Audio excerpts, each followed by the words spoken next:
Hello ladies and gentlemen and welcome to Main Street News.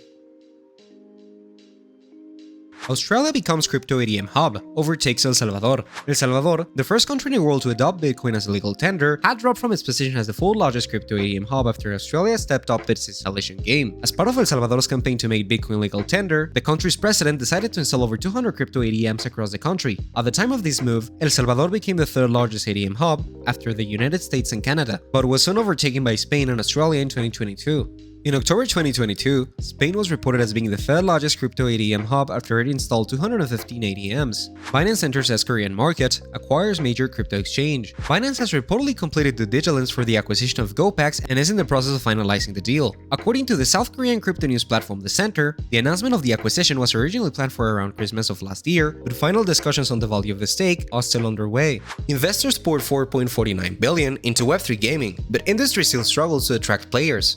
The Web3 gaming sector has seen a surge of investor interest in 2022, with venture-backed startups raising $4.49 billion. But despite the influx of capital, the industry is still struggling to attract and retain users. According to a report by Metaverse Post, 348 startups focused on NFTs, Metaverse, gaming, AI, VR, and AR raised a total of $7.1 billion in 2022. Venture funding across the Web3 space has risen by $4.8 billion since 2021, a 48% increase in 1 year. The majority of that funding went to Web3 gaming projects. Currently, Web3 gaming accounts for 62% of Web3 venture capital funding. In 2022 alone, venture capital investments into gaming startups total roughly $4.49 billion, a figure that is disproportionate to the size of its user base. Last year, gaming was the largest sector by venture funding. For reference, Metaverse projects were in second place, with $1.8 billion in funding. This speaks to the confidence of venture funds in the potential of Web3 gaming space. However, it is important to know that the vast majority of Web3 funding comes from just 4 major venture funds. These are Paradigm, A16Z, HiveMind, and Binance Labs. Still, gamers generally don't share that confidence, as available data suggests that user adoption is slow. Moreover, most gamers either aren't familiar with Web3 or are not in favor of it.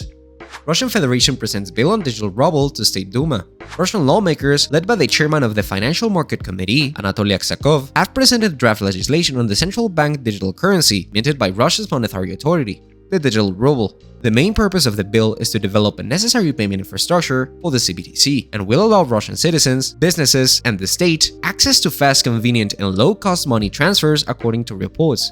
Indian government launches crypto awareness program. The Indian government is launching a cryptocurrency awareness campaign aimed at educating investors about the legalities of crypto in India while highlighting the risk associated with investing in digital assets. While the government entertained itself with awareness campaigns, a report was recently released that explained the enormous impact that India's 30% crypto tax has had on local exchanges. Oorbit, LG partnership to bring the Metaverse to living rooms. LG Electronics has announced that it has teamed up with the cloud-based technology platform Oorbit to bring the Metaverse experience directly to living rooms. The collaboration will allow users to seamlessly view interconnected virtual worlds, concerts, and artificial intelligence multiplayer games directly through their LG TVs, making it easy for users to access and interact with the Metaverse. According to a press release, users will be able to access super high-fidelity interconnected virtual worlds and experience such as virtual concerts and AI generative multiplayer games. Celsius wins rights over customer crypto deposits. Celsius customers can't forget about getting their funds back from the defunct crypto lending platform, as the new year has brought even more unfavorable tidings for them. On January 4, a New Year judge ruled in Celsius' favor, establishing its rights to earn deposits on interest-bearing accounts held on the lending platform. This spells bad news from the customers, as this means that Celsius Earn accounts holders can only get a fraction of their initial investment back.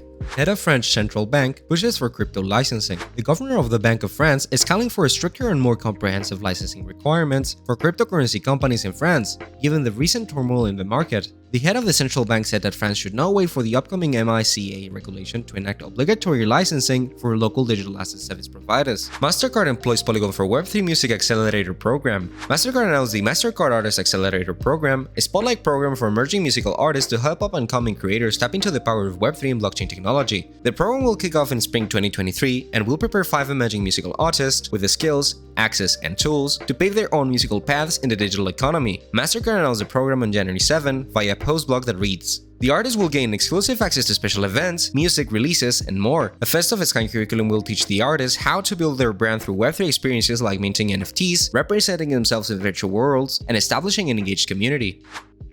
Thank you all for watching. I'll see you very soon.